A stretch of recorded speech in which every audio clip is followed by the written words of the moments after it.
ആദ്യത്തെ ഒരു മെത്തേഡാണ് ഗ്രാഫ്റ്റിംഗ് എന്ന് പറയുന്നത്. അപ്പോൾ ഇവിടെ പലതരത്തിലുള്ള ഗ്രാഫ്റ്റിംഗ് ഉണ്ട്. ഇവിടെ ഉപയോഗിച്ചിരിക്കുന്ന ആ ഒരു മെത്തേഡ് എന്ന് പറയുന്നത് ക്ലെഫ്റ്റ് ഗ്രാഫ്റ്റ് എന്ന് പറയുന്ന ഒരു മെത്തേഡാണ്. അതായത് നമ്മളൊരു ഒരു പ്ലാന്റിലേക്കാണല്ലോ നമ്മളൊരു കമ്പ് കൊണ്ട് വെക്കുന്നത്.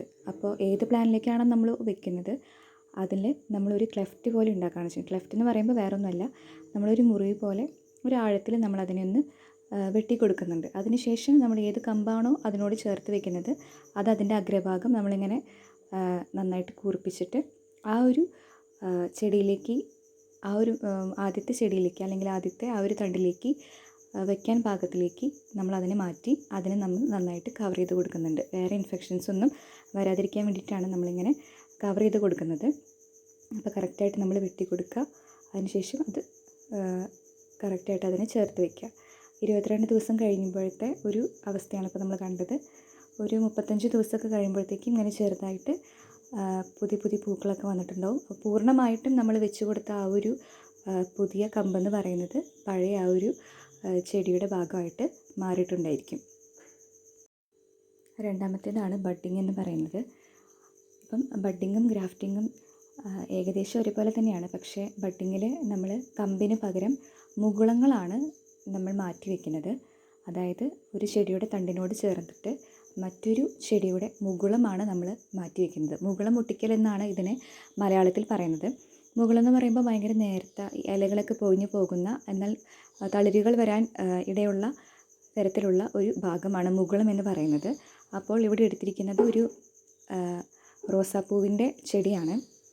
അതിൽ നിന്ന് നമ്മൾ വളരെ സൂക്ഷ്മതയോടു കൂടി മുകുളം എടുത്ത് നമ്മൾ മാറ്റും.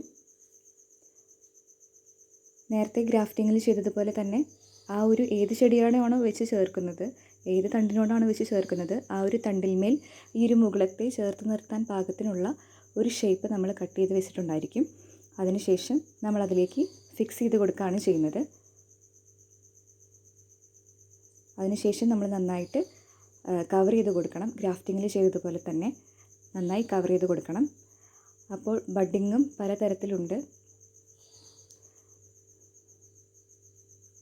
നന്നായി കവർ ചെയ്ത് കൊടുക്കുന്നത് വഴിയായിട്ട് മറ്റ് തരത്തിലുള്ള നമുക്ക് അനാവശ്യമായിട്ട് തോന്നുന്ന തരത്തിലുള്ള മറ്റ് കീടങ്ങളുടെ ആക്രമണം, അതുപോലെ തന്നെ വേറെ എന്തെങ്കിലും മാർഗ്ഗങ്ങളിലൂടെ വരുന്ന ഇൻഫെക്ഷൻസൊക്കെ നമുക്ക് തടയാനായിട്ട് സാധിക്കും. അപ്പോൾ നന്നായിട്ട് കവർ ചെയ്ത് കൊടുക്കണം. കവർ ചെയ്ത് കൊടുത്ത് കുറച്ച് ദിവസങ്ങൾക്കകം തന്നെ നമുക്കതിൻ്റെ റിസൾട്ട് കിട്ടുന്നതായിരിക്കും.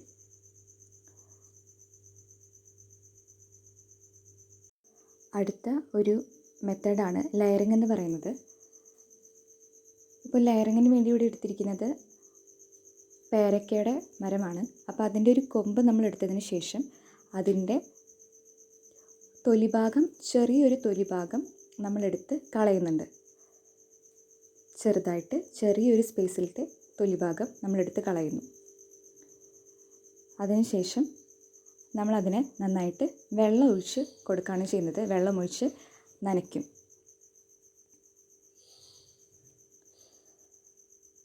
വെള്ളമൊഴിച്ച് നനച്ചതിന് ശേഷം നമ്മളതിലേക്ക് മണ്ണ്, അതുപോലെ തന്നെ മറ്റ് വളങ്ങളടങ്ങിയ വളങ്ങളെന്ന് പറയുമ്പോൾ ഇപ്പോൾ ചാണകപ്പൊടി, അതുപോലെ തന്നെ ചകിരിച്ചോറ്, അതുപോലെയുള്ള വളങ്ങളൊക്കെ അടങ്ങിയ ഒരു മിശ്രിതം നമ്മൾ ആ ഒരു ഭാഗത്ത് വെച്ച് കെട്ടാണ് ചെയ്യുന്നത്. കുറച്ച് ദിവസങ്ങൾ കഴിയുമ്പോൾ ഈ ഒരു കമ്പിൽമേൽ വേരുകൾ വന്ന് മുളച്ചു നിൽക്കുന്നുണ്ടായിരിക്കും. അതിനുശേഷം നമ്മൾക്ക് എന്ത് ചെയ്യാൻ സാധിക്കുന്നത് വെച്ച് കഴിഞ്ഞാൽ ഈ ഒരു വേരുകൾ വന്ന കമ്പ് നമ്മൾ ഈ മാതൃസസ്യത്തിൽ നിന്ന് വെട്ടി മാറ്റി അത് പിന്നെ നമ്മൾ കുഴിച്ചിടുകയാണ് ചെയ്യുന്നത്. മറ്റൊരു തൈയായിട്ട് നമ്മളതിനെ കുഴിച്ചിടുകയാണ് ചെയ്യുന്നത്. ഈ ലെയറിങ് തന്നെ പല വിധത്തിലുണ്ട്.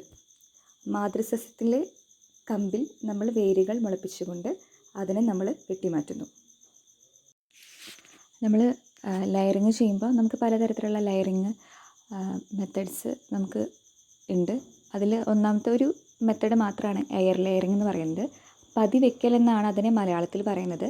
അപ്പോൾ നമ്മളിങ്ങനെ ലെയറിങ് ചെയ്യുന്ന സമയത്ത് എല്ലാ ചെടികൾക്കും എല്ലാ സസ്യങ്ങൾക്കും ഒന്നും ലെയറിങ് നമുക്ക് ചെയ്യാൻ സാധിക്കില്ല. ഓരോ മെത്തേഡ്സ്, ഇപ്പോൾ ഗ്രാഫ്റ്റിംഗ് ആയാലും ലെയറിങ് ആയാലും ബഡ്ഡിങ് ആയാലും ഓരോ ചെടികൾക്കും അത് അനുയോജ്യമായിരിക്കും, മറ്റ് ചെടികൾക്ക് അത് അനുയോജ്യമായിരിക്കില്ല. ഇപ്പം മാവിൻ്റെയൊക്കെ ഒരു കൊമ്പ് എടുക്കുകയാണെന്നുണ്ടെങ്കിൽ അതിന് നമുക്ക് വേരുകൾ വെച്ച് പിടിപ്പിക്കാനായിട്ട് ഭയങ്കര ബുദ്ധിമുട്ടായിരിക്കും. അതേസമയം പേര, അതുപോലെ അത്തിമരം, ബദാം, അതിലൊക്കെ നമുക്ക് വേരുകൾ പിടിപ്പിക്കാനായിട്ട് സാധിക്കും.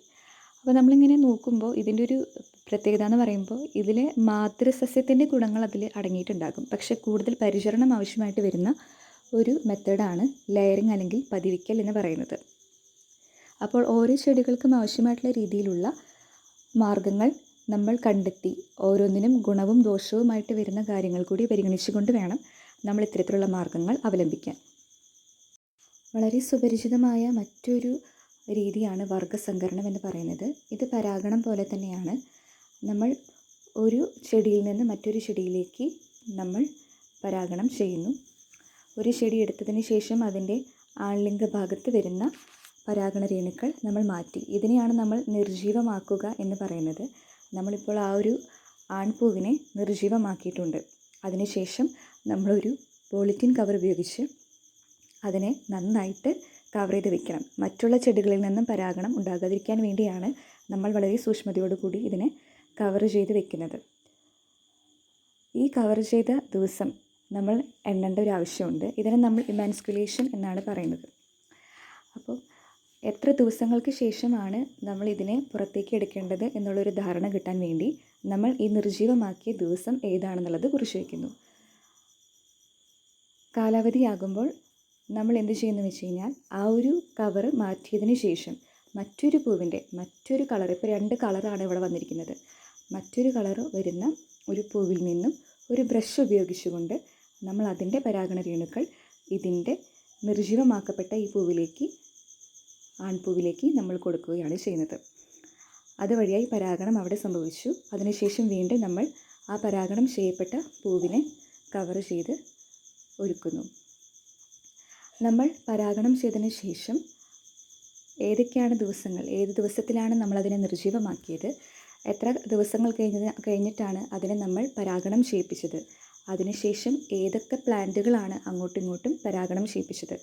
ഇപ്പോൾ 2 കളറുകളിലുള്ള പ്ലാന്റാണ് നമ്മൾ പരാഗണം ചെയ്യിപ്പിച്ചത്. ഒന്ന് ഒരു ചുവന്ന പൂവായിരുന്നു, രണ്ടാമത്തേത് ഒരു വെള്ളപ്പൂവായിരുന്നു. നമുക്ക് കിട്ടുന്ന ആ ഒരു നിരീക്ഷണത്തിൽ നമുക്ക് കാണാൻ സാധിക്കും ആ പരാഗണം ചെയ്യപ്പെട്ട പുഷ്പം ഒരു റോസ് കളറായിട്ടുള്ള ഒരു പുഷ്പമായിട്ട് നമുക്ക് കാണാൻ സാധിക്കും.